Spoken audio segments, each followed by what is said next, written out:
this MacBook is so cool. I love it.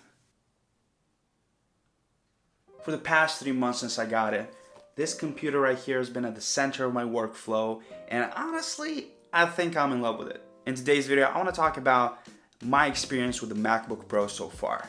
The good, the bad, and the ugly. Spoiler alert, there's not exactly much ugly, so I kind of replaced it with what I like to call the medium place. Let's start with the good. Oh, what's good, you ask? Well, almost friggin' everything. That's actually why I categorize the good stuff into 3.5 parts, so to say. The power, the beauty, and the feel. So that it's not like too much information one after the other. The power on this thing is actually insane. It has never lagged or glitched or anything like that. I edit all of my videos in 4K 30 FPS in iMovie on a second external display, and it has never gotten hot or, I don't know, have a fan turn on. I even played League of Legends like hours on end, which is like the fastest way to drain its battery from my experience. And it's the same thing with the best graphics and FPS between 60 and 120. It has never gotten hot and I have never heard a fan turn on. This sexy beast right here is actually so goddamn beautiful too, especially because of the display. I will sometimes choose to watch something or edit a video on the MacBook screen instead of my much larger, bigger external display because it just looks so much better, especially because of ProMotion. And using this machine just feels satisfying, mainly because of the power of the M1 Pro chip and the beautiful build and display. This sort of bulky square design gives it a very pro and serious and like premium look. Combine that with the best keyboard in the business, it makes working on it feel less like a boring task and more like an exciting mission, you know? And that's not where the list ends. The ports are back, which is great, especially the SD card slot, which makes transferring things from my camera to the computer so much easier. No more dongles, thank God. The OG charger is back and it's braided. The function keys are back. The speakers are loud as f***. The camera finally got an upgrade to 1080p and ProMotion is on the MacBook, which makes the whole experience just so much more fluid. The medium is my idea of a category that includes the things that, while not great, you kind of get used to them and they don't really ruin the laptop experience. Some of these things aren't even really a MacBook 14 thing as much as a Mac OS thing in general. First of all, there aren't as many iPad and iOS apps on the Mac as I expected. When they advertised that iPad OS and iOS apps would be coming to the Mac, I thought it meant that the Mac would be able to run literally any of them, you know?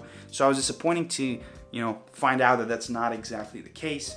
Apparently the developers need to approve this whole system, and then of course some apps use features like GPS or accelerometer, which are just not available on any Mac. Still, I was disappointed, although I must say that the ones that are available work extremely well. Second of all, a rarer issue apparently, but both scrolling wheels on my MX Master 3 Logitech mouse Mac edition just stop working once in a while, and to get them to work again I have to restart my Mac, which is not that big of a deal, but it is kind of annoying.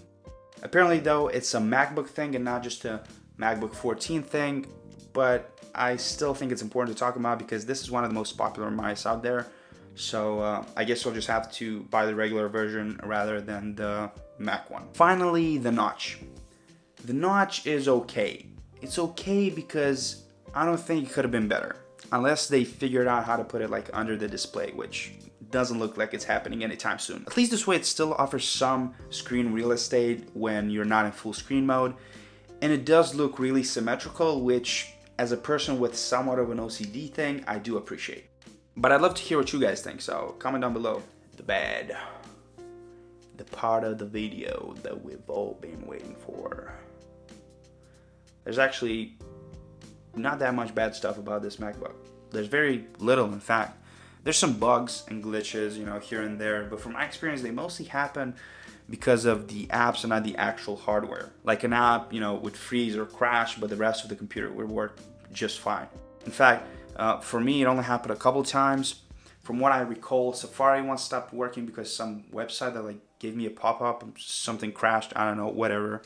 iMovie started lagging a couple of times, especially the timeline, so I had to again restart it. And also Messenger crashed and froze multiple times, but to be fair, Messenger is just like a really glitchy app. Besides that, it's a very expensive device, especially the upgrades. I mean, the base model that I have, I think it's definitely worth it. But the storage and RAM upgrades, I mean, where the did they get these prices from? I mean, I understand it's fast, but goddamn. Anyway, there you have it. You can make an informed decision now. If you have any questions, you can just comment them down below and I'll make sure I'll get back to you. Check out my precious MacBook 14 being unboxed right here, or this video right here of my magical iPad Pro M1 6 months in. Thanks for watching. See you next time.